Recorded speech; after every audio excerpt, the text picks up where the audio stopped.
Hello students, welcome to the NEET Navigator course lecture 5 of magnetic field आज अपन start कर रहे हैं and hopefully guys lecture 4 तक आपने finish कर लिया होगा। जो examples अपने last time cover किए थे, जो theory अपन finish कर चुके हैं, उसको एक बारी आप आज का lecture देखने से पहले एक बार lecture 1 से lecture 4 तक की सारी theory आप 15-20 मिनट में फटाफट से go through कर लो and then after that lecture 5 में initiate करें, lecture 5 में आगे बढ़ना शुरू करें। दोस्तों लास्ट लेक्चर तक हम लोग magnetic field of a solid cylinder, hollow cylinder, general cylindrical symmetry, इन सारे मैटर्स पे बात कर रहे थे। एम्पियर सर्किट लॉ को इन सारे केसेस में किस तरह से यूज किया गया है, इसका आइडिया मैंने आपको दे दिया था।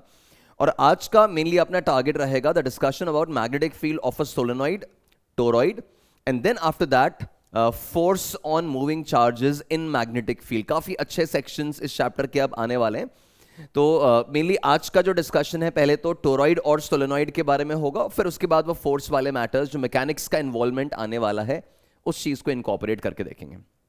राइट दोस्तों, लास्ट लेक्चर में जब अपन ने टॉपिक एंड किया था तो आपको ध्यान होगा अपन ने एक एग्जाम्पल पे अपनी बात फिनिश की थी जिसमें एक सॉलिड सिलेंडर अपन ने कंसिडर किया था। ये सिचुएशन चल रहा था अपना पिछली बार, और इस सिलेंडर में आप जैसे ए तक, मैंने कहा था ए तक हॉलो है और ए से बी के बीच में मटेरियल भरा हुआ है और बी के बाद ऑफ कोर्स ये एक्सटीरियर आ जाएगा।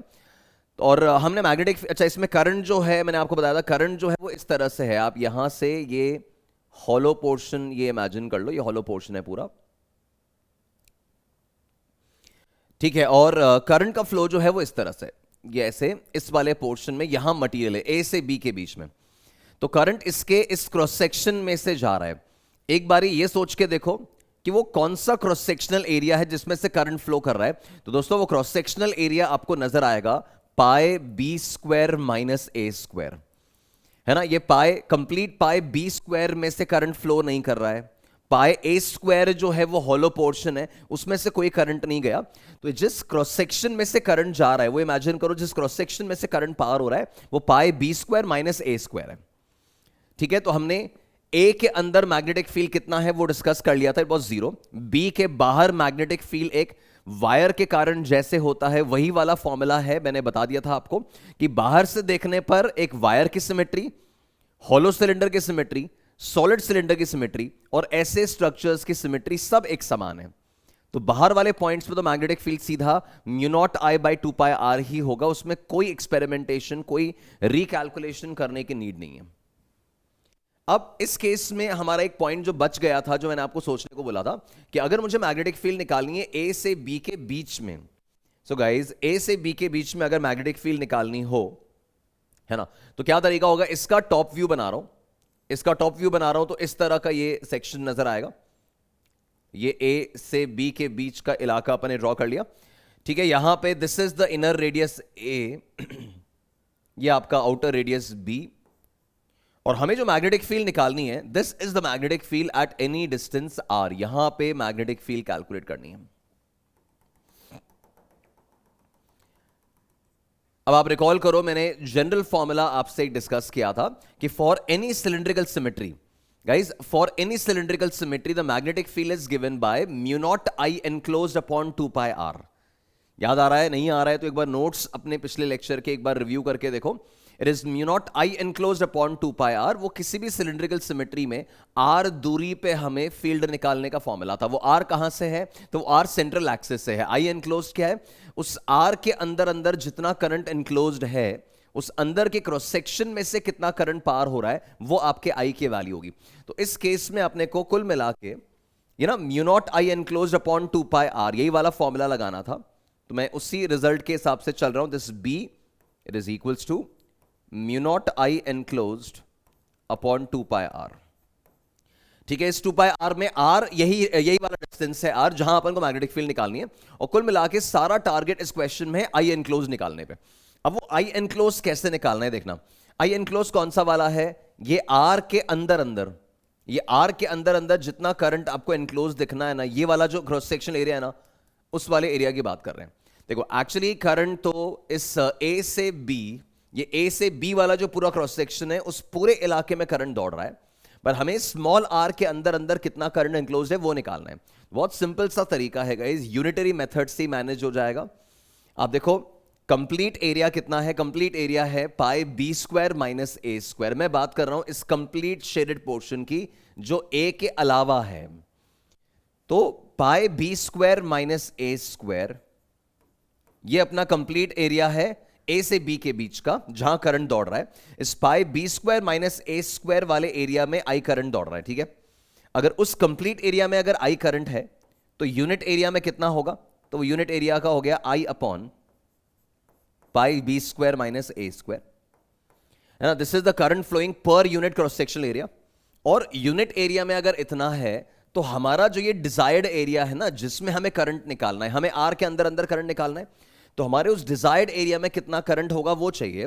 तो हमारा आई एनक्लोज्ड क्या हो जाएगा, देखना ये तो हो गया आपका term current per unit area I upon pi B square minus A square, ठीक है। तो this is the current flowing per unit area. अब यूनिट एरिया में अगर इतना करंट है तो हमारे डिजायर्ड एरिया में कितना होगा, तो हम अपने उस एरिया से मल्टीप्लाई कर लें। तो हमारा डिजायर्ड एरिया कितना है जिसमें हम करंट निकालना चाह रहे हैं, वो एरिया कितना है, तो वो है आपका pi R square minus A square. वो भी पूरा पाई आर स्क्वायर नहीं है, है ना। आप जिस क्रॉस सेक्शन की बात कर रहे हो उस पूरे पाई आर स्क्वायर में थोड़ी करंट फ्लो रहा है, उसमें ए में तो करंट उसमें भी नहीं जा रहा है ना, तो ए वाला तो उसमें से भी माइनस होगा। तो pi R square minus A square ये आपका क्रॉस सेक्शन है जिसमें आपको करंट निकालना था। अभी आई एनक्लोज्ड आ गया। अब आई एनक्लोज्ड आ गया तो अपन अब मैग्नेटिक फील्ड का एक्सप्रेशन निकाल लेंगे कि ये आई एनक्लोज्ड अपन को यहां पे रखना है। So we have mu naught upon 2 pi R, mu naught upon 2 pi R तो आएगा ही, ठीक है। इसमें ये पाई कैंसिल हो गया and that multiplied by I into R square minus A square upon B square minus A square. This is the result, ठीक है। अब इसको अपन मैच कर लें तो mu naught I upon 2 pi R, R square minus A square upon B square minus A square, ये अपना टर्म बन रहा है फॉर ये distance greater than A and less than B, ठीक है।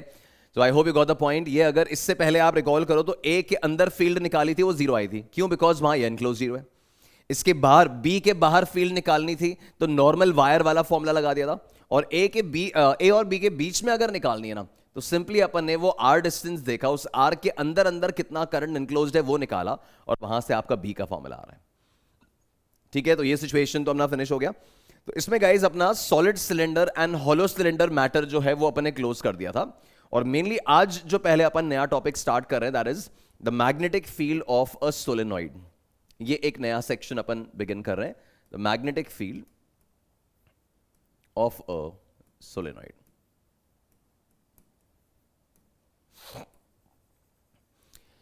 राइट, तो अब जब सोलेनॉइड एंड टोरॉइड ये दो स्ट्रक्चर्स आपको बता दूं तो सबसे पहले तो गाइज सोलेनॉइड क्या है, राइट। एक करंट कैरिंग सोलेनॉइड कितना मैग्नेटिक फील्ड बनाता है वो अपना पॉइंट ऑफ डिस्कशन है अभी।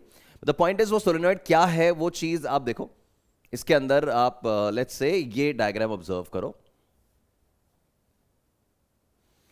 राइट। ये जो स्ट्रक्चर आपको नजर आ रहा है we call this as a solenoid, कि आपने एक वायर कंसिडर किया और इस वायर को अगर इस शेप में इस तरह से रखा हुआ है, राइट। इसमें अगर यहां से अपन कुछ करंट वगैरह चलाएंगे, है ना, यहां से मान लो आपने इधर से कुछ करंट वगैरह भेजा, वो करंट इसके अंदर इस वे में चलने लगा और वो करंट फिर मैग्नेटिक फील्ड क्रिएट करेगा। आप देखें तो ऐसे बहुत सारे कॉइल्स का कॉम्बिनेशन माना जा सकता है इसको। तो इसको बनाने के लिए क्या किया जा सकता है कि आपने एक सिलिंड्रिकल रॉड लिया, या एक मान लो आपने रॉड कंसिडर किया, उस रॉड के ऊपर एक तार को पूरा टाइटली आपने लपेट दिया और फिर कुछ देर बाद वो रॉड आपने हटा दी और इस तरह का स्ट्रक्चर आपको मिल गया। So we call this as a solenoid.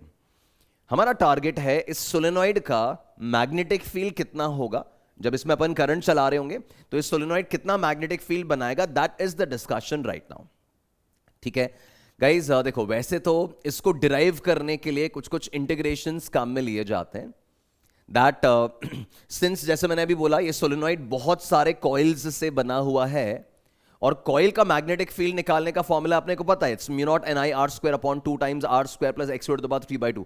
But वो डेरिवेशन, वो इंटीग्रेशन बेस्ड रिजल्ट अपने को नहीं चाहिए। अपने करिकुलम में जो रिजल्ट है वो एक कंडीशन बेस्ड रिजल्ट है। सोलेनॉइड के कॉन्टेक्स्ट में एक कंडीशन बेस्ड रिजल्ट आपको बताऊंगा। तो देखो पहले तो कैपिटल एन कुछ टर्म्स में डिफाइन कर रहा हूं, तो ये जो सोलेनॉइड मैंने बनाया है ना, लेट्स से इसको आप ऐसे देखो, अभी इस तरह का सोलेनॉइड कंसीडर किया, ठीक है। इसमें ये जो यहां पे दिख रहा है, this is the length of the solenoid. तो ये लेंथ ऑफ द सोलेनॉइड मान लो मैंने एल मार्क कर दिया, this is the length of the solenoid. फिर यहां पे ये जो अपन देख रहे हैं, this is the total number of turns N, जो एन नंबर ऑफ टर्न्स अपन ने बना रखे हैं, वो एक टर्म आ गया। फिर यहां पे this is going to be the cross sectional area, ये इसका एरिया, ये इसका रेडियस अपन मार्क कर सकते हैं, ये एरिया और रेडियस मार्क कर सकते हैं। आप देख सकते हैं गाइज, इधर से अगर मैं इस सोलेनॉइड को ऑब्जर्व करूंगा ना, तो it be a circular cross section, right. यहां से अगर इसको आर पार देखोगे तो आपको एक सर्कुलर क्रॉस सेक्शन नजर आएगा। उस सर्कुलर क्रॉस सेक्शन का एरिया और रेडियस जो है वो मान लो गिवन है। तो सोलेनॉइड के कंटेक्स्ट में एक तो capital N number of turns, small L उसका लेंथ। ये लेंथ किसका है? लेंथ पूरे वायर का नहीं है दोस्तों। इस वायर को अगर आप पूरा खोल देते हो तब तो एक बहुत लंबा सा सेक्शन बनेगा ना, वो लेंथ नहीं बोला है मैंने यहां पर वो सोलेनॉइड रैप करने के बाद ये जो स्ट्रक्चर नजर आ रहा है ना, इसका लेंथ एल बोल रहा हूं। इसको पूरा वायर को खोल देते हो तब तो बहुत बड़ा लेंथ आएगा, वो एल नहीं है। This is the length of the solenoid. फिर इसमें एक टर्म आता है called small N. Guys small N होता है द नंबर ऑफ टर्न्स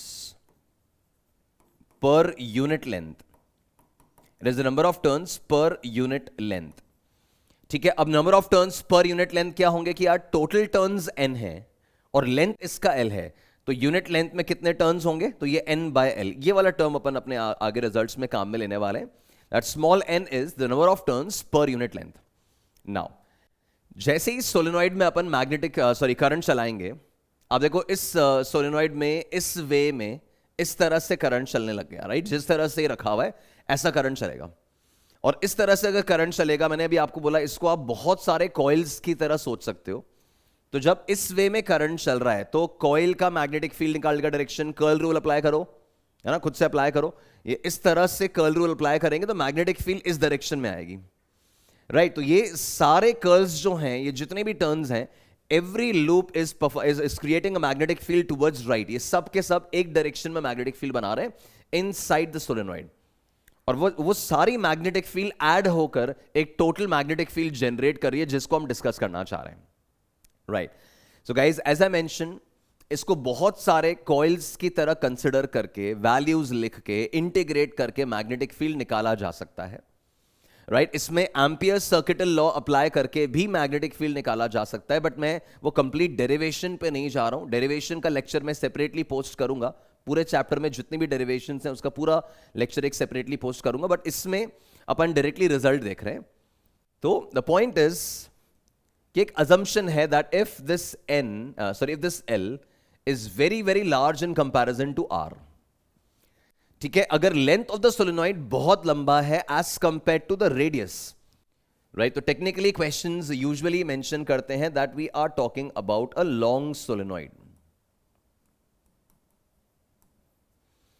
ठीक है। तो गाइज अपन जो फॉर्मूलाज पढ़ने वाले हैं वो अंडर दिस रेस्ट्रिक्शन, इसी रेस्ट्रिक्शन के अंदर अपन बात कर रहे हैं कि अगर लॉन्ग सोलेनॉइड अप्रोक्सीमेशन है और फिर हमें मैग्नेटिक फील्ड वगैरह की बातें करनी है, तो अगर लॉन्ग सोलेनॉइड है, in that case the magnetic field. Now guys देखना, जब मैंने अभी बोला था कि सबकी मैग्नेटिक फील्ड, ऐसे कर्ल रूल लगा के चेक करोगे तो अंदर वाले इलाके में सबकी मैग्नेटिक फील्ड जो है वो राइटवर्ड्स आ रही है। सो इनसाइड द सोलेनॉइड सबकी मैग्नेटिक फील्ड ऐड होने के बाद जो रिजल्ट आता है, कब? लॉन्ग सोलेनॉइड अप्रोक्सीमेशन में। तो जो मैग्नेटिक फील्ड देखी जाती है, जो डिराइव की जा सकती है, तो that magnetic field inside the solenoid,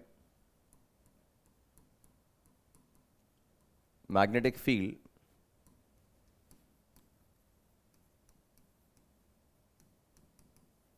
inside the solenoid, this B, it is mu naught Ni, है ना। mu naught Ni में देखना, this is small n, right, capital N नहीं आ रहा है, small n आ रहा है, the number of turns per unit length। mu naught आपका permeability of free space हो गया, I जो है of course current flowing। तो magnetic field inside the solenoid is mu naught Ni, and rather ये एक और फीचर इसका ध्यान रखना, that magnetic field जो है अंदर that is uniform, ठीक है। उसका भी मैं आपको रीजनिंग अभी बता दूंगा कि कैसे यूनिफॉर्म नजर आ रहा है, पर मैग्नेटिक फील्ड अंदर जो क्रिएट होता है ना, दैट्स द सेम एवरीवेयर। ये हम अंडर अप्रोक्सीमेशंस बात कर रहे हैं, बिना डेरिवेशन की बात कर रहे हैं, तो रिजल्ट को एज इट इज रिसीव करना है, याद रखना है। परेशान नहीं होना है कि कैसे आया, मैंने आपको बता दिया, या तो इंटीग्रेशन बेस्ड निकाला जा सकता है या एम्पियर सर्किटल लॉ से भी डिराइव हो जाएगा, तो डेरिवेशन की अभी चिंता नहीं करनी। सो magnetic field inside the solenoid, इस पूरे इलाके में मैग्नेटिक फील्ड बनती है म्यू नॉट एन आई, और वो यूनिफॉर्म मैग्नेटिक फील्ड बनती है, कांस्टेंट फील्ड बनती है। Then the magnetic field at the ends, यहां एंड्स पे, इस वाले इलाके में इधर इधर, तो एंड्स पे मैग्नेटिक फील्ड अगर अपन देखें, so at the ends of the solenoid, जो मैग्नेटिक फील्ड प्रूव की जाती है, that magnetic field is mu naught N I by 2। तो मैग्नेटिक फील्ड जो एंड्स पे आता है that is mu naught N I by 2, ये याद रखेंगे, ठीक है। फिर magnetic field outside the solenoid, एक तो इनसाइड अपन ने बोला म्यू नॉट एन आई है, एंड्स पे मैग्नेटिक फील्ड आधा है, mu naught N I by 2 है, और outside the solenoid the magnetic field is nearly zero. भाई अंदर जो फील्ड आ रही है ना उसके कंपैरिजन में नेग्लिजिबल है, तो मैं उसको नेग्लिजिबली स्मॉल या जीरो भी बोल सकते हैं। So outside the magnetic field, sorry outside the solenoid, इस इलाके में outside the solenoid magnetic field is nearly zero, ठीक है, नेग्लिजिबल है, इट्स नियरली जीरो। इसका भी मैं लॉजिक आपको समझा देता हूं कि कैसे जीरो अपन किस लॉजिक से क्लेम कर रहे हैं। देखो, अगर ये मैंने अभी आपको बोला कि लेंथ अगर बहुत बड़ी है और रेडियस अगर बहुत छोटा है, तो ऐसे केस में जो करंट इसमें चल रहा होगा ना, देखना इस वाली जगह मैग्नेटिक फील्ड अपन चेक करते हैं, या फिर मान लो जो मैं एक और डायग्राम अलग से बना लेता हूं, मान लो इस तरह का मैंने एक सोलेनॉइड बनाया which is a very very long solenoid with a very large length and small radius, ऐसा सिचुएशन लेते हैं।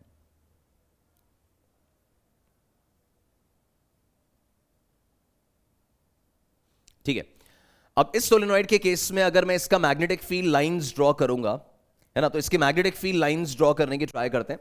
तो आप देखो, ये जो अपन बोल रहे थे कि मैग्नेटिक फील्ड कर्ल रूल के हिसाब से ऐसे आ रही है, तो ये मैग्नेटिक फील्ड लाइंस बना रहा हूं। ये जो अपने कॉइल की मैग्नेटिक फील्ड लाइंस बना करती थी, उस समय अपन ने सीखा था that the magnetic field lines they form close loops, right. तो magnetic field lines close loops बनाने के हिसाब से जिस तरह के कर्व्स वहां पे अपन ने बनाए थे, मैग्नेटिक फील्ड लाइंस को ऐसे कर्व्स की फॉर्म में दिखाया था, तो वो मैग्नेटिक फील्ड लाइंस दोस्तों इस टाइप की बनेंगी।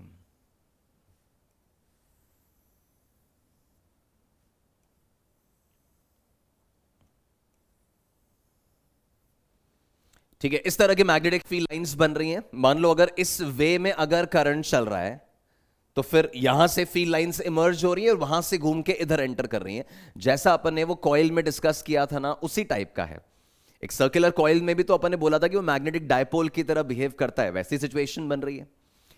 अब इसको अगर आप अंदर नोटिस करो ना, अभी इस इलाके में अगर आप नोटिस करो, तो इस कंप्लीट इलाके में यू कैन सी दैट कि आपको इक्वली स्पेस्ड पैरेलल लाइंस नजर आएंगी, और जैसे ही आप वो लॉन्ग सोलेनॉइड अप्रोक्सीमेशन हटा दोगे ना, तो फिर आपको इक्वली स्पेस्ड लाइंस नहीं दिखेंगी। तो इस इलाके में अपन देख रहे हैं तो इक्वली स्पेस्ड पैरेलल लाइंस हैं, which of course justifies the point जो मैंने कहा था कि अंदर यूनिफॉर्म मैग्नेटिक फील्ड है, म्यू नॉट एन आई यूनिफॉर्म मैग्नेटिक फील्ड है। ठीक है, अब सोलेनॉइड के बाहर यहां पे अपन नोटिस करें तो देख रहे हैं यार, जो कर्ल्स यहां पे बने हुए हैं उसमें जो ये ऊपर वाला सेगमेंट है, यहां से करंट आपकी तरफ आ रहा है, ठीक है, और इस तरफ से करंट अंदर की तरफ जा रहा है। इस वे में करंट अगर चल रहा है, तो ये जो ऊपर वाला सेगमेंट है ना, जिसमें करंट आपकी तरफ आ रहा है, उसके कारण अगर मैं मैग्नेटिक फील्ड निकालूं सोलेनॉइड के जस्ट बाहर यहां, तो पाम रूल के हिसाब से मैग्नेटिक फील्ड जो आ रही है वो लेफ्टवर्ड्स आ रही है, ठीक है, और यहां से करंट घूम के इस सोलेनॉइड के तार में करंट घूम के ऐसे अंदर जा रहा है, तो यहां से अगर अंदर एंटरिंग है इधर, तो उसके कारण जो मैग्नेटिक फील्ड आ रही है वो राइट में आ रही है। अब ना एक्चुअली मैंने आपको बोला कि रेडियस बहुत कम है, ये टर्न्स का साइज बहुत छोटा है, तो इन टर्न्स के ऑपोजिट सेक्शंस जो हैं वो यहां ऑपोजिट डायरेक्शन में मैग्नेटिक फील्ड्स बना रहे हैं। तो ऐसे केस में आपका जो मैग्नेटिक फील्ड नेट बनेगा ना, वो अल्टीमेटली कैंसिल आउट होकर नेग्लिजिबली स्मॉल रहेगा, जीरो रहेगा। तो जैसा मैंने अभी आपको बोला कि सोलेनॉइड के बाहर the magnetic field is zero, ये एम्पियर सर्किटल लॉ से भी डिराइव हो सकता है, वो अपन सेपरेटली देखेंगे। पर इस केस में अपन ने देख लिया कि अंदर तो फील्ड कितना हो गया, म्यू नॉट एन आई, एंड्स पे हो गया mu naught N I by 2, और बाहर हो गया नियरली जीरो, वो जीरो यूज करना है अपने को। सेकेंडली, दिस सोलेनॉइड इसको एक बार मैग्नेट की तरह बिहेव करता हुआ आप देख सकते हैं, है ना। इसमें ये अपना नोटिस पॉइंट आ जाएगा एक।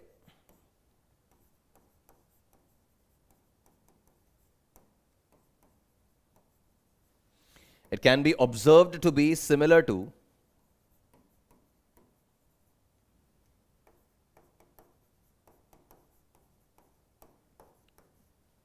a bar magnet। जो अपना नॉर्थ साउथ पोल वाला मैग्नेट होता है ना, आप देखो उसकी तरह बिहेव कर रहा है बिल्कुल, कि यहां से एक एंड से मैग्नेटिक फील्ड लाइंस लीव कर रहे हैं, यहां से घूम के दूसरी तरफ एंटर किए, तो ये आपका नॉर्थ पोल की तरह काम करने लगा, ये साउथ की तरफ, है ना। तो अगर ये इस तरह से मैग्नेटिक फील्ड लाइंस यहां से अगर एग्जिट हो रहे हैं और ये यहां से घूम कर इधर से घूम के इधर से दोबारा अगर एंटर हुए हैं, तो ऐसे केस में that point is behaving as the north pole and this is behaving as south pole. तो मैग्नेट के बाहर फील्ड लाइंस नॉर्थ से साउथ में जाते थे और मैग्नेट के अंदर साउथ से north. So this is behaving as a bar magnet, right. एक सोलेनॉइड जो है उसकी मैग्नेटिक फील्ड लाइंस एक बार मैग्नेट की तरह ही सेटअप हो जाती हैं। वो एक पॉइंट अपन ने देख लिया। इस चीज को ना आप इस डायग्राम में भी ऑब्जर्व कर सकते हैं, वैसे तो ये अपन ने चेक कर लिया, बट आप इस डायग्राम में देख सकते हो, राइट। अब इस डायग्राम के अंदर आपको वही सिचुएशन जो मैं बोल रहा हूं कि यहां अगर करंट जो है वो इस वे में जा रहा है, इसने करंट का डायरेक्शन उल्टा लिया, देखो इस डायग्राम में, तो उसके हिसाब से फील्ड लाइंस, कर्ल रूल के हिसाब से फील्ड लाइंस आनी चाहिए थी वहां उस तरफ। तो यहां से फील्ड लाइंस निकलेंगी, टर्न होके पूरा घूमकर इधर से दोबारा एंटर होंगी, तो ये आपका नॉर्थ पोल की तरह बिहेव कर रहा है, वो साउथ की तरह बिहेव कर रहा है। This is a solenoid connected across a battery. ठीक है, ये सोलेनॉइड के बारे में एक पॉइंट और हुआ। देन गाइज एक और चीज जो सोलेनॉइड के कंसिडरेशन में हमें काम में आती है कि कई बार ना सोलेनॉइड में आपको इसे number of turns per unit length, small N का जो वैल्यू है उसको इनडायरेक्टली देने का एक तरीका है, that if the diameter of the wire, जो वायर अपन यूज कर रहे हैं उसके थिकनेस, उसका डायमीटर अगर डी दे रखा है, तो जो वायर मैं यूज कर रहा हूं इस पे लपेटने के लिए उसका थिकनेस अगर डी है ये, और फिर स्मॉल एन निकालना है, राइट। ये डी मुझे डायमीटर इस वायर का दे रखा है जिसको लपेट रहे हैं। ये मैं इस डायमीटर की बात नहीं कर रहा हूं जो यहां से यहां ये दिख रहा है ना, उसकी बात नहीं कर रहा हूं। मैं बोल रहा हूं जो वायर अपन लपेट रहे हैं उसकी थिकनेस, उसका डायमीटर ये, इसको अगर मैंने उस रॉड पे लपेटा सोलेनॉइड बनाने के लिए, तो आप देखना ये डी लेंथ ऑक्यूपाई हुआ है, रॉड पे ये डी लेंथ ऑक्यूपाई हुआ है, और इस डी लेंथ के अंदर अंदर एक टर्न बना है। फिर नेक्स्ट बिल्कुल क्लोज टर्न बनाना है बिना गैप छोड़े, तो अगले डी विड्थ के अंदर अंदर एक और टर्न बन गया है। So basically if the diameter of the wire of the solenoid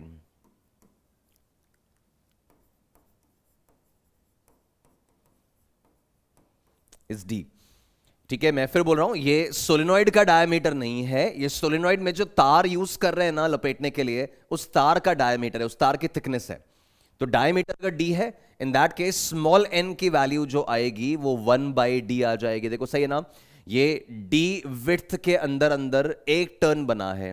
अब अगर डी विड्थ के अंदर अंदर एक टर्न बना है तो यूनिट विड्थ में कितने होंगे, डी विड्थ में एक टर्न रैप हुआ है तो यूनिट विड्थ में कितने होंगे 1/d, और यूनिट विड्थ में जो नंबर ऑफ टर्न्स होते हैं उसी को अपन स्मॉल एन बोल रहे थे, वही मैंने निकाल लिया, स्मॉल एन इज 1/d। तो ये कई बार क्वेश्चंस आपको स्मॉल एन का डेटा डायरेक्टली देने की जगह इस फॉर्म में भी डेटा दे सकते हैं, तो वो एक फैक्ट अपन ध्यान रखें कि अगर डायमीटर ऑफ वायर पता है तो स्मॉल एन ऐसे निकालना है, ठीक है। देन गाइज एक और स्पेशल सिचुएशन कि अगर लॉन्ग सोलेनॉइड अप्रोक्सीमेशन ना हो, ये भी तो अपन ध्यान रखेंगे कि अगर मान लो लॉन्ग सोलेनॉइड अप्रोक्सीमेशन है तब तो म्यू नॉट एन आई और ये जो फॉर्मूलाज बताए वो ले लेंगे। इफ लॉन्ग सोलेनॉइड अप्रोक्सीमेशन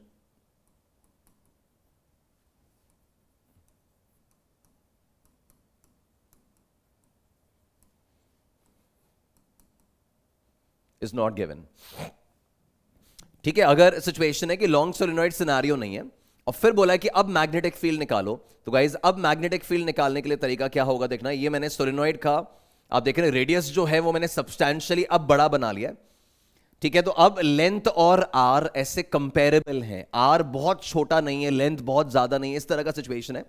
और फिर इसमें अगर मुझे इसकी सेंट्रल एक्सिस पे, इसकी जो सेंट्रल एक्सिस बनेगी, ये इसकी एक्सिस बन गई, इसकी एक्सिस पे अगर मुझे मैग्नेटिक फील्ड निकालनी है, ऑल्दो नीट में इस तरह का सवाल थोड़ा लेस प्रोबेबल है ना, नीट में यूजुअली लॉन्ग सोलेनॉइड अप्रोक्सीमेशन ही मिलेंगे आपको, बट स्टिल अगर इन केस अगर ऐसा कुछ सिचुएशन सेटअप होता है कि लॉन्ग सोलेनॉइड सिचुएशन नहीं है और मैग्नेटिक फील्ड निकालनी है, सो गाइज सेंट्रल एक्सिस पे कहीं भी मैग्नेटिक फील्ड निकालनी, मान लो यहां निकालनी है ना, तो क्या करेंगे अपन, इसको सबसे पहले तो इसके एंड्स के साथ ज्वाइन करें। ठीक है, जो सोलेनॉइड के एंड्स है ना, वो सोलेनॉइड के एंड से साथ आपने उसको ज्वाइन किया, ये सोलेनॉइड के एंड्स के साथ ज्वाइन किया, जो आपको मिला ये राइट, ये सोलेनॉइड के एंड्स के साथ ज्वाइन करने के बाद यहां पे कुछ इंटीरियर एंगल्स बन रहे होंगे, they will be alpha and beta.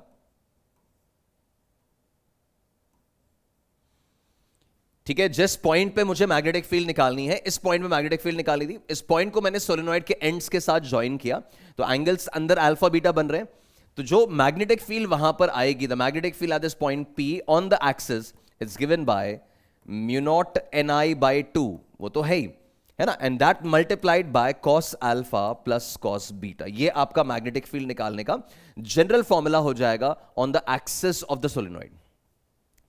And then guys आप इसको देखो, अगर इसमें मैं अपने अप्रोक्सीमेशंस लगाऊं, ये तो कब अप्लाई हो रहा है, जब लॉन्ग सोलेनॉइड अप्रोक्सीमेशन नहीं लगाना है, बट अगर लॉन्ग सोलेनॉइड होता है ना, इस सोलेनॉइड को अगर आप एंडलेस आगे बढ़ाते जाओ, तो ये आपके अल्फा बीटा दोनों एंगल्स जो हैं दे विल बिकम जीरो। आप खुद ये देखो कि अगर इसमें आर बहुत छोटा कर दो और सोलेनॉइड और दूर ले जाओ, तो आप जितना दूर वो एंगल ले जाके जोड़ेंगे, आपके अल्फा बीटा नेग्लिजिबली स्मॉल आएंगे। तो अल्फा और बीटा अगर स्मॉल आएंगे, cos 0 प्लस cos 0, ये 2 हो गया, ये 2 कैंसिल हो गया और म्यू नॉट Ni बन गया, है ना। ऐसी एंड्स पे यहां पे अगर फील्ड निकालनी हुई, लॉन्ग सोलेनॉइड में एंड पे निकालनी हुई, तो एक एंगल अल्फा, ये तो 90 हो गया, और बीटा जो है वो इंफिनिटी पे जाके बहुत दूर जाके जुड़ रहा है, तो वो 0 होगा।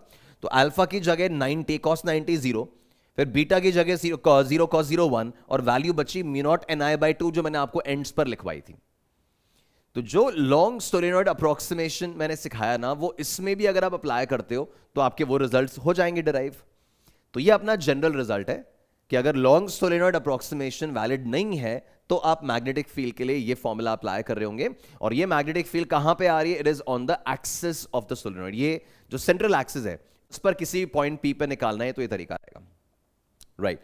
तो ये सोलेनॉइड इससे रिलेटेड मैटर गाइज मैंने आपको बताया। आपको एक तो उसका फील्ड पैटर्न ध्यान रखना है, एक बार मैग्नेट की तरह बिहेव करता है, वो अपन ने नोटिस कर लिया, रिजल्ट्स अपने आ गए, अंदर मैग्नेटिक फील्ड यूनिफॉर्म है वो भूलना नहीं है, और वो अप्रोक्सीमेशन जो लगा रखा है वो अपन ने देख लिया, ठीक है।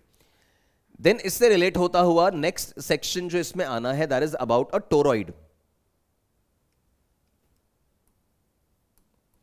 Magnetic field of a toroid, right. तो अब पहले तो ये देखते हैं कि भाई टोरॉइड है क्या, है ना। ओवरऑल टोरॉइड ये जो है स्ट्रक्चर क्या है ओवरऑल, उसको पहले ऑब्जर्व करो।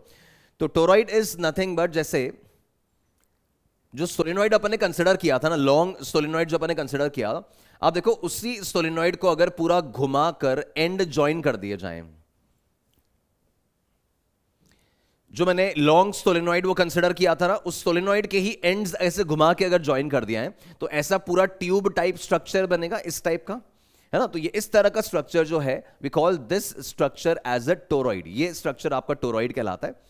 इसको आप ऐसे इमेजिन कर सकते हो कि आपने कुछ ऐसे दो लूप्स बनाए हैं, मान लो ऐसे दो सर्कल्स बनाए, है ना, और इस पे आपने ये पूरा वायर ऐसे रैप किया हुआ है। इसको पूरा इस तरह से रैप कर लो, तो अपने आप रिलेट हो रहा है मैं क्या बोलना चाह रहा हूं, है ना। इस तरह से पूरा आपने वायर रपेट रखा है, तो वो जो सोलेनॉइड वाला सिचुएशन था ना, उसी में आपने वो घुमाकर उसके एंड्स ज्वाइन कर लिए, तो आपका एक टोरॉइड बन जाएगा। अब इसका हमें मैग्नेटिक फील्ड निकालना है, राइट। इस टोरॉइड का हमें मैग्नेटिक फील्ड निकालना है। सो गाइज टोरॉइड के केस में क्या सिचुएशन बनती है वो देखते हैं अब।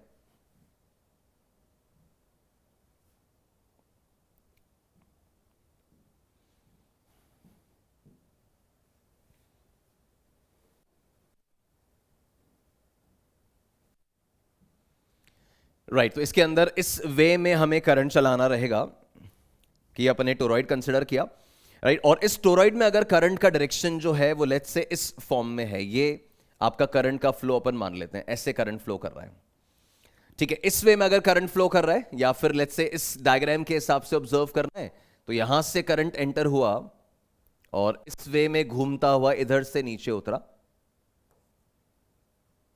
है ना, ये इस वे में मैग्नेटिक फील्ड बनाएगा, तो ये इस वे में करंट चल रहा है। अब इस टोरॉइड में अगर मैग्नेटिक फील्ड आप ऑब्जर्व करो तो अल्टीमेटली क्या, बहुत सारे कर्ल्स ही तो हैं, बहुत सारे लूप्स ही तो बन रहे हैं। तो इस वे में जो मैग्नेटिक फील्ड है, जैसा इसमें शो कर रखा है ना, मैं वैसा ही करंट बना लेता हूं, मान लो। तो ये मेरा करंट का डायरेक्शन हो गया, इस तरह से करंट चल रहा है इनमें। अब इनमें अगर इस वे में करंट चलेगा ऐसे, तो ये आपका मैग्नेटिक फील्ड जो आना है कर्ल रूल के हिसाब से, वो इस तरफ आएगा। इसमें अगर आप ऑब्जर्व करें यहां, तो कर्ल रूल के हिसाब से मैग्नेटिक फील्ड यहां आएगी। यहां आप ऑब्जर्व करें तो इसमें कर्ल रूल के हिसाब से मैग्नेटिक फील्ड इधर आएगी। इधर आप ऑब्जर्व करें तो कर्ल रूल के हिसाब से मैग्नेटिक फील्ड ऐसे आएगी। वो सारे मैग्नेटिक फील्ड के डायरेक्शंस अगर आप जोड़ोगे ना, तो वो सारे ऐसे सर्कल्स के फॉर्म में मैग्नेटिक फील्ड बनती हुई दिखेगी। अब इसको ना सिंपली समझने का तरीका सिंपल है यार। आप देखो इसमें ना, इस सोलेनॉइड को इसकी मैग्नेटिक फील्ड लाइंस के समेत घुमाकर ज्वाइन कर दो टोरॉइड बनाने के लिए, तो थोड़ा इमेजिनेशन प्रॉपर चलेगा। आप ये सोलेनॉइड के ना ऐसे एंड्स को जोड़ दोगे तो वो टोरॉइड बन रहा है। तो क्या करो, ये जो मैग्नेटिक फील्ड लाइंस अंदर है ना, वो मैग्नेटिक फील्ड लाइंस के समेत इसको ऐसे ट्यूब बनाते हुए इमेजिन करो। तो सारी मैग्नेटिक फील्ड लाइंस ऐसे ट्यूब के अंदर सर्कल्स बन गई। उसी टाइप के मैग्नेटिक फील्ड यहां पर बन रही है, इसी टाइप की मैग्नेटिक फील्ड बन रही है। और रीजन मैंने आपको बता दिया कि कर्ल रूल अप्लाई कर रहे हैं, तो अभी मैग्नेटिक फील्ड यहां पे आ रही है ऐसे टेंजेंशियली। इधर अप्लाई कर रहा हूं तो ऐसे आ रही है। यहां अप्लाई कर रहा हूं तो मैग्नेटिक फील्ड इधर है, इधर अप्लाई किया तो ऐसे है। तो इस तरह से मैग्नेटिक फील्ड आपकी बनती जा रही है। तो अब जब मैग्नेटिक फील्ड वैल्यू निकालनी है, राइट, मैग्नेटिक फील्ड वैल्यू निकालनी है, तो वापस से इस सोलेनॉइड में नोटिस करना गाइस, ये जो ट्यूब पूरा बना है उसमें एक तो है इसका इनर रेडियस ए और एक उसका वो आउटर रेडियस बी। अगर आप कनेक्ट कर पा रहे हो, बेसिकली ये इस तरह का स्ट्रक्चर बना हुआ है।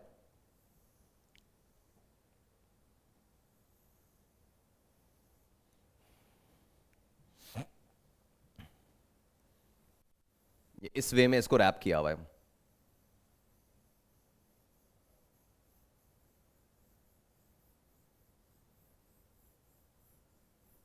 ये ऐसे है, ठीक है, राइट। और इसमें जो इनर रेडियस है, जैसा मैंने कहा, यहां सेंटर से इनर सर्कल का जो डिस्टेंस है वो तो आपका ये ए हो गया, और आउटर सर्कल का डिस्टेंस जो है दैट इज बी। तो ये inner radius A, outer radius B, इस तरह का स्ट्रक्चर हो गया। अच्छा, मैग्नेटिक फील्ड लाइंस मैंने आपको बोला, इसके अंदर ना ऐसे कॉन्सेंट्रिक सर्कल्स के फॉर्म में मैग्नेटिक फील्ड बन जाती है। रीजन मैंने आपको समझा दिया कि अगर ऐसे करंट जा रहा है तो यहां मैग्नेटिक फील्ड ऐसे बनेगी टेंजेंशियली। इस तरफ करंट जा रहा है तो मैग्नेटिक फील्ड वहां आ रही है, ऐसे करंट जा रहा है तो इस तरफ आ रही है, इस तरफ जा रहा है तो यहां नीचे की तरफ मैग्नेटिक फील्ड आएगी, इधर जा रहा है तो ऐसे आएगी, तो ऐसे पूरे सर्कल्स बन जाएंगे। So magnetic field at a distance small R, हमें जो मैग्नेटिक फील्ड निकालनी है वो यहां सेंटर से स्मॉल आर दूरी पे निकालनी है। तो इधर सेंटर से स्मॉल आर दूरी पे गए, राइट, और वहां जो मैग्नेटिक फील्ड आएगी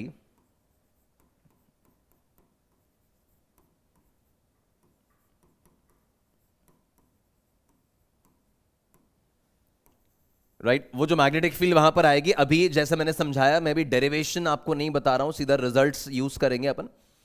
तो ए से बी के बीच में अगर वो आर है, तो मैग्नेटिक फील्ड वहां पे जो आनी है, this is mu naught N I upon 2 pi R. जो रिजल्ट आता है this is mu naught N I upon 2 pi R. ठीक है, ये स्मॉल आर लेना है, इसमें ए और बी नहीं लेना है, small mu naught N I upon 2 pi R. ये कैपिटल एन जो है, this is the total number of turns. इसके अंदर टोटल नंबर ऑफ टर्न्स जो है वो कैपिटल एन था, और उसके हिसाब से मैग्नेटिक फील्ड निकाली, तो it's mu naught N I upon 2 pi R. अब इसमें आप देखो तो यहां मैग्नेटिक फील्ड सोलेनॉइड की तरह यूनिफॉर्म नहीं है। इसमें स्मॉल ए इनर सर्कल के इलाके में देखोगे तो मैग्नेटिक फील्ड आएगी म्यू नॉट आई अपॉन 2 पाई ए। फिर ए से जैसे जैसे आगे जा रहे हैं वो रेडियस, वो आर बढ़ता जा रहा है। आर अगर बढ़ता जा रहा है तो मैग्नेटिक फील्ड कम हो रही है, और आउटर सर्कल पे मैग्नेटिक फील्ड आपकी मिनिमम है। ठीक है, इनर सर्कल पे फील्ड मैक्सिमम मिलने वाली है, आउटर सर्कल पे मैक्सिमम मिनिमम। इस इलाके में मैग्नेटिक फील्ड जीरो है, इस वाले इलाके में, बिकॉज आई एनक्लोज कुछ भी नहीं है। यहां देखें तो यहां भी नहीं है। जो भी मैग्नेटिक फील्ड आ रहा है वो मैग्नेटिक फील्ड केवल ए से बी के बीच में, स्टोरॉइड के अंदर वाले इलाके में, केवल इस इलाके में मैग्नेटिक फील्ड आएगी। यहां मैग्नेटिक फील्ड नहीं है, यहां मैग्नेटिक फील्ड नहीं है।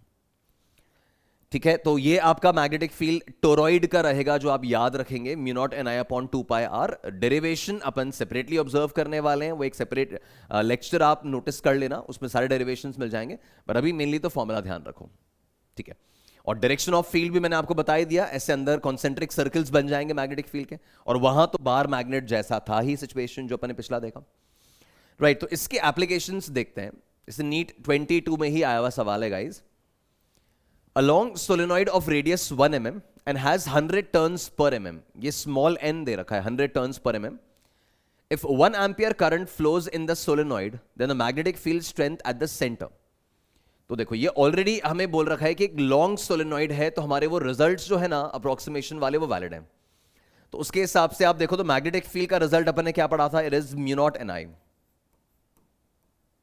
राइट। अब म्यू नॉट एन आई अपन डेटा सब्स्टिट्यूट करें तो म्यू नॉट का वैल्यू तो हो गया 4 पाई इंटू 10⁻⁻7 स्टैंडर्ड यूनिट्स में, ठीक है। फिर स्मॉल एन क्या है, 100 टर्न्स पर एम एम, तो ये 100 टर्न्स पर एम एम है, तो मैंने पर मीटर में कन्वर्ट किया इसको, तो 10⁻³ mm को मीटर में कर दिया। And then I current value जो अपने को दे रखा है दैट्स 1। अब इसमें एक्चुअली रेडियस 1 mm जो है वो अपने काम का नहीं है, बस सीधा म्यू नॉट एन आई अपन ने रखा। अब इसमें अपन फर्दर आगे बढ़े तो this comes out as 4 into pi, this is 4 into 3.14, ठीक है। फिर ओवरऑल फैक्टर देखें तो ये 10⁵, ये 10⁵ बन रहा है, और 10⁻⁷ था ये, तो 10⁻² ये बन जाएगा। और ये वैल्यू जो आएगा ये 12 पॉइंट समथिंग आने वाला है गाइज, तो 12 point something into 10⁻² tesla, that is going to be the magnetic field. तो ये वैल्यू आपका 12.56 ऑप्शन के हिसाब से देखें तो 12.56 इंटू 10⁻² टेस्ला ये आपका बन रहा है। करंट वगैरह प्रॉपर यूनिट्स में ही था, वो 100 टर्न्स पर एमएम था तो वो कन्वर्ट कर लिया, म्यू नॉट ये सब्स्टिट्यूट किया, और उसके हिसाब से ये अपना आंसर बन रहा है ना। तो सिंपल क्वेश्चन है, नीट में ही आया हुआ सवाल है, डायरेक्टली फॉर्मूला बेस्ड है, डेरिवेशंस वगैरह नहीं आते हैं ऑफकोर्स अपने को काम, और इजीली अपना आंसर बन रहा है, राइट। नेक्स्ट देखो, now it says the mean radius of a toroid is 10 centimeter. Now it says mean radius मतलब वो A और B वगैरह का एवरेज आउट करके रेडियस बता रहे हैं अपन को, वो इनर और आउटर जो मैंने मार्क किया था ना अभी A और B वो नहीं दे रखे। And the number of turns are 500, तो टोटल नंबर ऑफ टर्न्स 500 हैं। दोस्तों सोलेनॉइड के मैग्नेटिक फील्ड लिखते समय स्मॉल n था, तो वो number of turns per unit length था, और टोरॉइड के मैग्नेटिक फील्ड लिखते समय ये कैपिटल N है, ये टोटल नंबर ऑफ टर्न्स है। फॉर्मूले में वो स्मॉल n और ये कैपिटल N का फर्क है। If the current flowing through it is 0.1 ampere, current अगर 0.1 एम्पियर जा रहा है, then the value of magnetic field for the toroid is okay. तो सीधा अपना फॉर्मूला बेस्ड ही क्वेश्चन है अगेन, तो सीधा आपका मैग्नेटिक फील्ड जो आ रहा है this is mu naught N I upon 2 pi R, है ना, यही तो फॉर्मूला पढ़ा है अपन ने, it's mu naught N I upon 2 pi R. अब mu naught N I upon 2 pi R में म्यू नॉट का वैल्यू तो मेरा हो गया 4 पाई इंटू 10⁻⁻7, ठीक है। कैपिटल N आपको दे रखा है, टोटल टर्न्स 500 दे रखे हैं, देन करंट का value we are given this is 0.1 ampere, तो 0.1 एम्पियर यहां पे दे दिया, अपॉन 2 पाई आर, ये 2 पाई, और आर जो है दैट मीन रेडियस गिवन है 10 सेंटीमीटर, दिस इज 10 इंटू 10⁻², ठीक है। अब ये 2 पाई ये तो कैंसिल होके आपका 2 बचा केवल, ठीक है, तो ये कैंसिल होके तो 2 बच रहा है। अब ओवरऑल वैल्यू देखें तो this is going to be 1000, ये 2 इंटू 500 तो 1000, तो ये हो गया इंटू 10⁻⁻7 और 10⁻⁻1, तो 10⁻⁻8 यहां से बन रहा है, यहां 10⁻⁻1 बचेगा, ऊपर जाके 10⁻⁻7 बनाएगा वापस से, तो ये कैंसिल होकर 10⁻⁻7 है। और ओवरऑल अपन देखें तो ये 10⁻⁻4 वैल्यू बच रही है लास्ट में, तो 10⁻⁻4 टेस्ला, तो that is going to be the result, ठीक है। इस तरह के क्वेश्चंस डेफिनेटली आते रहे हैं नीट में, and guys specifically solenoid and toroid तो है ही फॉर्मूला बेस्ड, इन पर मोस्टली आपको फॉर्मूला बेस्ड सिचुएशंस ही मिलेंगे, तो बस ये सीधा रिजल्ट्स कौन से वेरिएबल का क्या मीनिंग है, यूनिट्स का अपने केयर कर लिया, और उसके हिसाब से अपनी कैलकुलेशंस चल रही हैं, ठीक है। तो ये अपना नेक्स्ट सिचुएशन सॉल्व हो गया। फर्दर आप देखो, अब इसमें ना कुछ मिक्स्ड प्रॉब्लम्स मैं ले रहा हूं, अभी तक जितना अपन ने पढ़ लिया है इसके बारे में अपन कुछ मिक्स्ड प्रॉब्लम्स ले रहे हैं।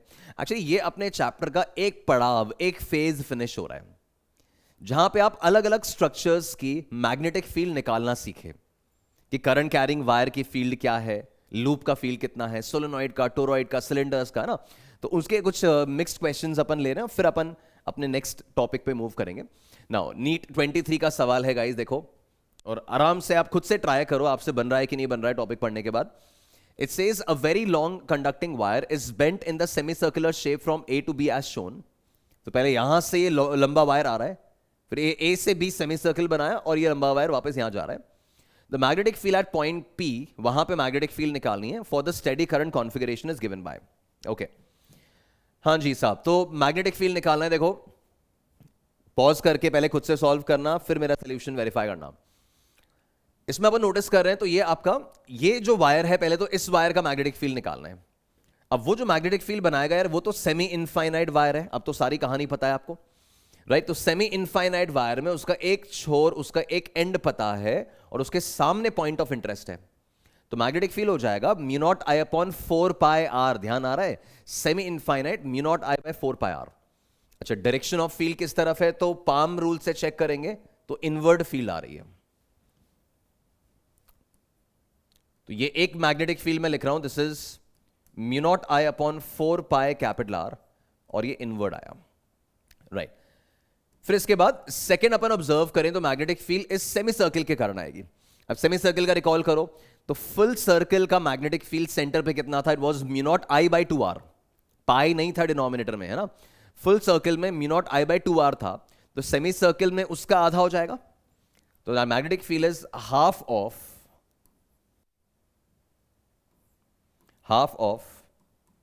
Mu naught I by 2 are.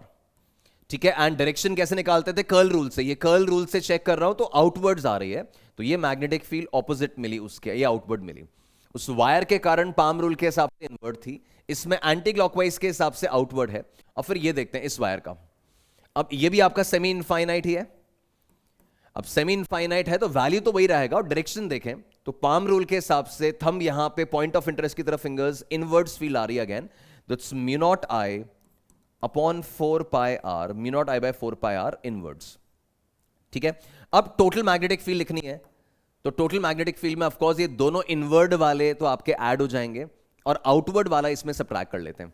तो ये दोनों ऐड होकर बन रहा है mu naught I by 2 pi R, है ना? ये दोनों तो ऐड हो गए, और ये आउटवर्ड वाला सब्ट्रैक्ट करना है, तो mu naught I by 4 R ये सब्ट्रैक्ट हो रहा है. ठीक है, इसमें फर्दर अपन देखें तो ऑप्शंस के हिसाब से mu naught I by 4 R, ये पाई वाले टर्म्स वगैरह हमें मैनेज कर रहे हैं. तो इसमें अगर मैं रीअरेंज करता हूं तो ये आ रहा है mu naught I by 4 R common. अगर mu naught I by 4 R common निकालता हूं तो इसमें बचता है 2 बाय पाई, और यहां बचता है 1. ठीक है, और इसमें अपन ने क्या लिखा है? अपन ने इस वाले को ग्रेटर मान के लिख लिया था, इनवर्ड लिखा था, बट एक्चुअली ये ऑप्शंस में उल्टा दे रखा है. दैट मींस ये आउटवर्ड आना चाहिए, तो this is away from the page. वैसे भी गाइज टेक्निकली अपन देखें तो ये 2 पाई डिनोमिनेटर इस 4 से ज्यादा है, तो ये वाली मैग्नेटिक फील्ड कम है, एक्चुअली ये डोमिनेटिंग है ना? तो ये जो वैल्यू है ये आपका इस तरह से आना चाहिए था, ये टर्म इधर और ये टर्म इधर. तो ऐसे केस में mu naught I by 4 R common आता और अंदर बचता 1 माइनस 2 बाय पाई, और वो वैल्यू आपकी आ रही है inwards, it's into the page. ठीक है ना? ये ग्रेटर है मैग्नीट्यूड में, ये स्मॉलर है, सॉरी ये out of the page, not into, out of the page. ये ग्रेटर है आउटवर्ड्स वाला, ये स्मॉलर है, तो आउटवर्ड मैग्नेटिक फील्ड बचेगी. तो आउटवर्ड मतलब अवे फ्रॉम द पेज, ये रिजल्ट आ जाएगा आपका. ठीक है, तो तीनों मैग्नेटिक फील्ड्स लिख ली, 2 आपकी इनवर्ड है, एक आउटवर्ड थी, और फिर आप वो आउटवर्ड वाला ग्रेटर मैग्नीट्यूड में, तो नेट मैग्नेटिक फील्ड भी आउटवर्ड बच रही है, दोनों के सब्ट्रैक्शन से रिजल्टेंट आ रहा है. ये हो गया सॉल्व. नेक्स्ट देखो, अब इस तरह का अपने सिचुएशन लिया, जैसे मान लो it says a conducting wire carrying current is arranged as shown, then the magnetic field at point O. अब ना इस पूरे सेक्शन के कारण यहां मुझे मैग्नेटिक फील्ड निकालनी है. अब इसमें मैग्नेटिक फील्ड क्रिएट करने वाले क्या क्या हैं ऑब्जर्व करो गाइस. एक तो ये लीनियर सेक्शन है, तो इस लीनियर सेक्शन स्ट्रेट वायर में तो लेंथ के अलोंग अगर पॉइंट आ गया तो मैग्नेटिक फील्ड 0 होगी, है ना? ये स्ट्रेट वायर है और इसके लेंथ के अलोंग आ रहा है, तो इसके कारण कोई मैग्नेटिक फील्ड नहीं है, इसके कारण कोई मैग्नेटिक फील्ड नहीं है. सेम लॉजिक है, लेंथ के अलोंग. फिर ये आर्क जो है एक मैग्नेटिक फील्ड बनाएगा, और एक वो बाहर वाला आर्क मैग्नेटिक फील्ड बनाएगा, दोनों के रेडियस दे रखे. अच्छा, we know that magnetic field arc का, कोई भी थीटा एंगल वाले आर्क का मैग्नेटिक फील्ड होता था mu naught I upon 2 R. दोस्तों रिकॉल करो, mu naught I by 2 R into theta by 2 pi. है ना, जो भी एंगल वो सबटेंड कर रहा है उसके हिसाब से mu naught I by 2r into theta by 2 पाई होता था। दैट मीन्स r के साथ इनवर्स प्रोपोर्शनैलिटी है, जिस लूप का रेडियस बड़ा होगा उसकी मैग्नेटिक फील्ड कम आएगी, राइट जिस लूप का रेडियस बड़ा होगा उसकी मैग्नेटिक फील्ड कम आएगी। तो यहां पे डोमिनेटिंग मैग्नेटिक फील्ड होगा छोटे रेडियस वाले का, तो डायरेक्शन भी उसी के हिसाब से लेंगे। तो आप देखो magnetic field due to the smaller loop, या उसका रेडियस क्या है r1 है, तो उसका मैग्नेटिक फील्ड मैं लिख लेता हूं b1। तो गाइज ये स्मॉलर r के कारण मैग्नेटिक फील्ड कितनी आ रही है, this is mu naught I, current तो वही है, अपॉन 2r1, और थीटा अपॉन 2 पाई में थीटा कितना है आपका पाई बाय 3, 60 डिग्री है ना, तो पाई बाय 3 अपॉन 2 पाई आ गया। और इसके कारण डायरेक्शन चेक करना, तो करंट यार क्लॉकवाइज है। ये कर्ल रूल पाम रूल जितनी बार भी आ रहे हैं ना, खुद से अप्लाई करके देखो, सिर्फ पिक्चर देखने से काम नहीं चलेगा, सिर्फ मूवी देख के नहीं सीख जाओगे, आप खुद से ट्राई करेंगे तो ही चीजें ध्यान रहेंगी, है ना। तो जस्ट ये अपन कर्ल रूल अप्लाई कर रहे हैं, तो मैग्नेटिक फील्ड इसके कारण आ रहा है इनवर्ड्स, तो भाई साहब ये इनवर्ड आ गया। और सेकंड वाला आउटर लूप जो फील्ड बना रहा है वो जाएगा mu naught I upon 2r2, ठीक है, एंगल वो भी वही सबटेंड कर रहा है pi by 3 upon 2 pi, but वो जो फील्ड बनाएगा यहां से इस आर्क में देखो तो क्लॉकवाइज है, एंटी क्लॉकवाइज, सॉरी ये क्लॉकवाइज था और ये एंटी क्लॉकवाइज के हिसाब से आउटवर्ड्स है। अपन जानते हैं डोमिनेटिंग b1 होगा, तो आपका नेट मैग्नेटिक फील्ड जो आना है that is of course b1 minus b2।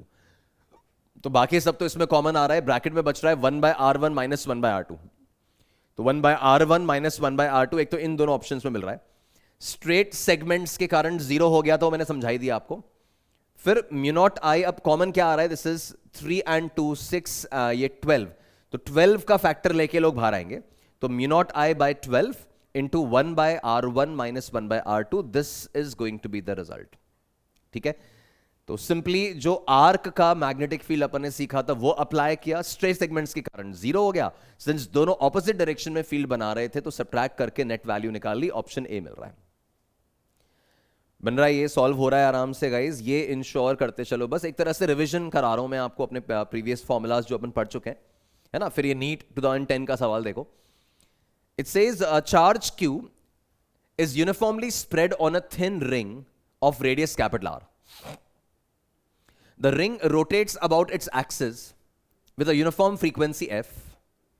Then the magnitude of magnetic field at the center of the ring is. एक रिंग कंसिडर करने को कहा है, ये इस तरह का रिंग अपन को गिवन है, राइट। और ये कह रहा है कि एक क्यू चार्ज जो है इस रिंग पे यूनिफॉर्मली, इसके पूरे लेंथ पे पेरिफेरी पे ये क्यू चार्ज फैला रखा है अपन ने, ठीक है। और ये अपनी सेंट्रल एक्सिस के अबाउट, मान लो ये एक्सिस है और इस एक्सिस के about it is rotating with a frequency f, ये अपने को गिवन है। अब इसके हिसाब से सेस किए मैग्नेटिक फील्ड सेंटर पे कितना बना रहा होगा वो निकालना है। नाउ गाइस क्या लॉजिक होना चाहिए, देखो अपन ने बीच में एक एग्जांपल किया था जहां पे एक इलेक्ट्रॉन सर्किल में रिवॉल्व कर रहा था, तो उस इलेक्ट्रॉन के रिवॉल्यूशन की वजह से कितना करंट कॉन्स्टिट्यूट होगा वो अपन ने निकाला था, और फिर उस करंट के कारण मैग्नेटिक फील्ड कितनी बननी चाहिए वो ऑब्जर्व की थी। ध्यान आ गया वो एग्जांपल, उसी के तर्ज पे उसी के लाइन पे चलना है। तो आप देखो सबसे पहले तो करंट कितना होगा इसके रोटेशन के कारण, तो ऐसे केसेस में मैंने आपको बता रखा है करंट कैलकुलेशन करना होता है using the total charge phloem upon the total time taken.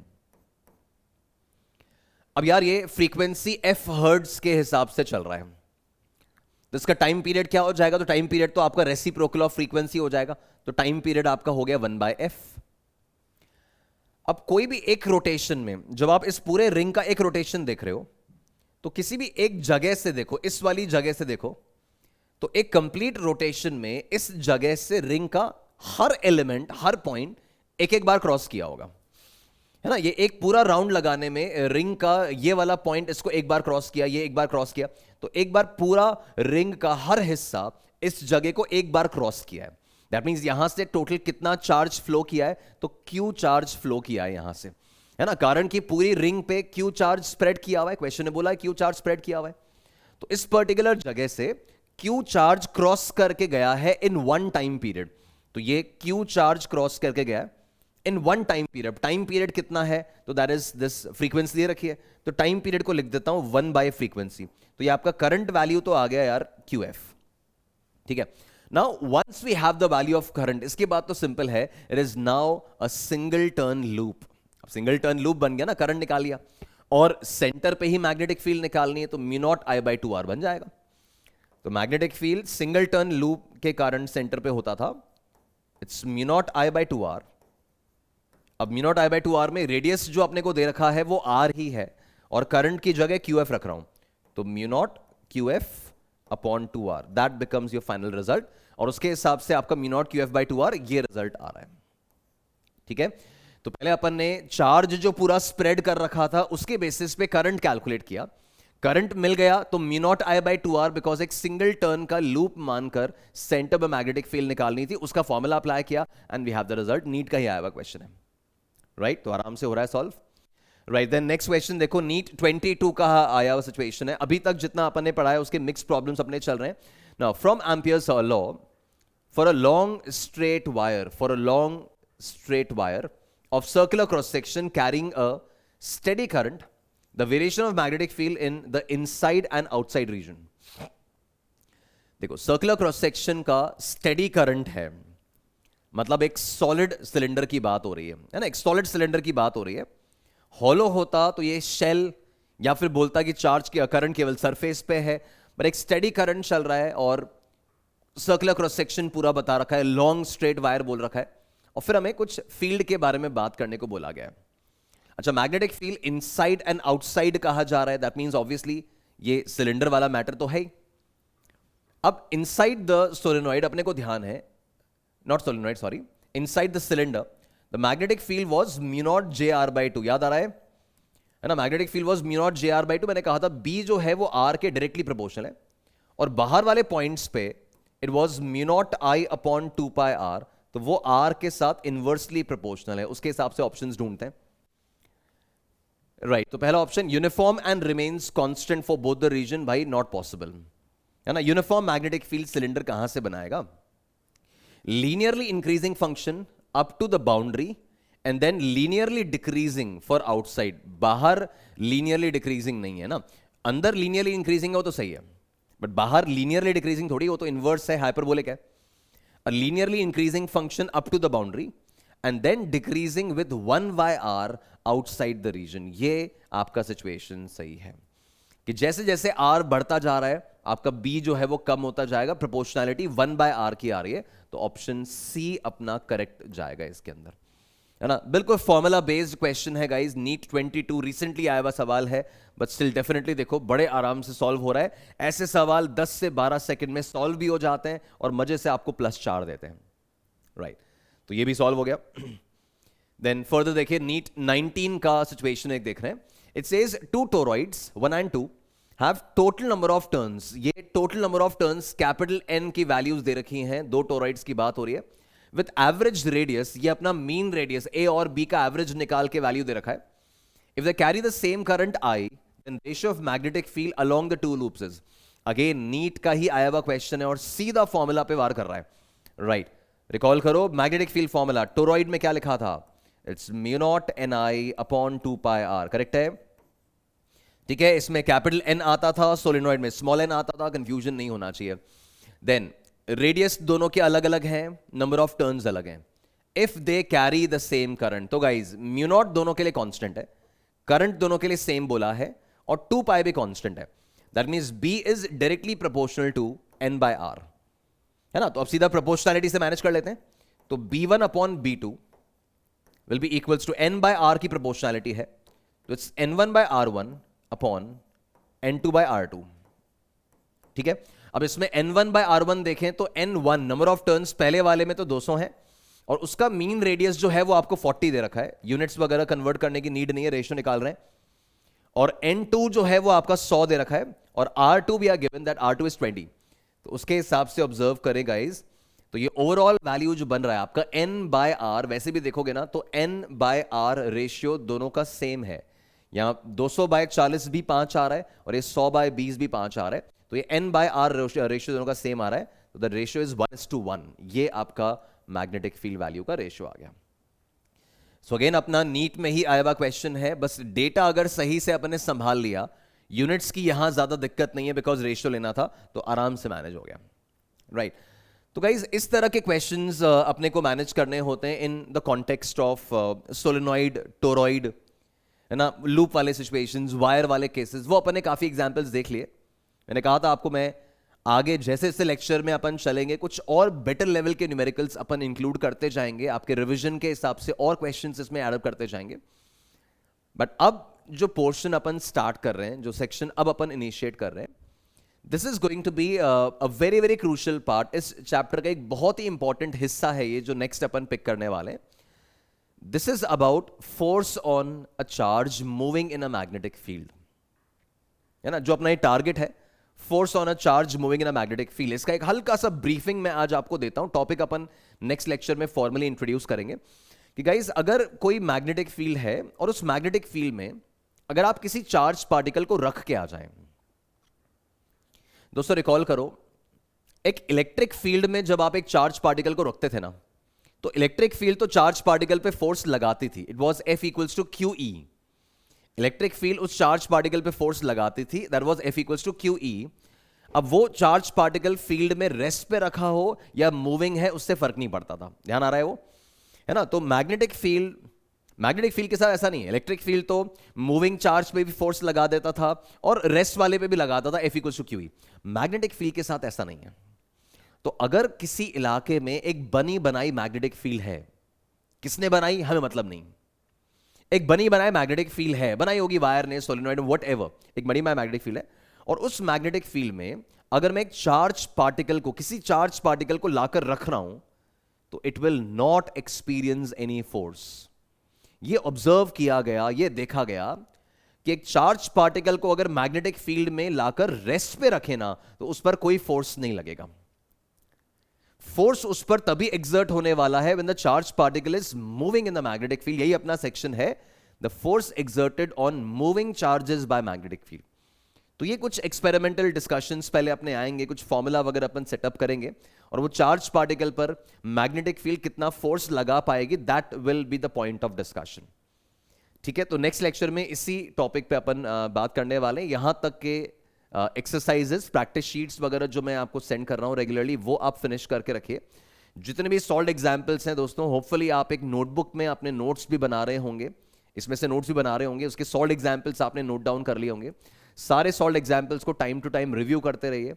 Theory जो है एक बार लेक्चर 1 से लेके आज तक लेक्चर 5 तक एक बार पूरा रिवाइज कर लें, बिकॉज ऑफकोर्स आप देख चुके हैं कि रिजल्ट्स बहुत सारे हैं, पूरे चैप्टर में रिजल्ट्स बहुत सारे हैं, और रेगुलर रिवीजन ही एकमात्र तरीका है उन रिजल्ट्स को ध्यान रखने का। कोई फॉर्मूला लिस्ट नहीं बनानी है कि फॉर्मूला लिस्ट बना रही है और घोटने दिन रात याद कर रहे हैं, उसको रट रहे हैं, वो सब नहीं करना है अपने को। रोज एक बार आप नियम बना लो, रोज एक बार 10 से 15 मिनट, 20 मिनट एक बार थ्योरी को गो थ्रू करना है कि यार थ्योरी में क्या क्या सीखा था। अपने आप रोज वो रियाज करोगे ना, रोज आप रिहर्सल करोगे, तो आपको अपने आप रिजल्ट्स वगैरह हैं कि यार फाइनाइट लेंथ वायर का क्या था, इनफाइनाइट वायर का क्या है, कॉइल में क्या सिचुएशन थी, अपने आप ध्यान रहेगा। तो let it be as natural as possible, तभी जाके रिटेंशन बेटर होगा। आप डेलिबरेटली, आर्टिफिशियली, पर्पसफुली याद करने बैठोगे ना, most of the times you will forget about that. Naturally उसको अपनी प्रैक्टिस और अपने रेगुलर रिवीजन से याद होने दो, डेफिनेटली एंड तक सर्वाइव करेगा आपका फॉर्मूला। ठीक है, तो गाइज यहां तक का पोर्शन फिनिश करके रखें, फिर लेक्चर 6 में हम force on a moving charge वाला जो मैटर है उसको बिगिन करेंगे। चलिए मिलते हैं फिर नेक्स्ट टाइम। Thank you.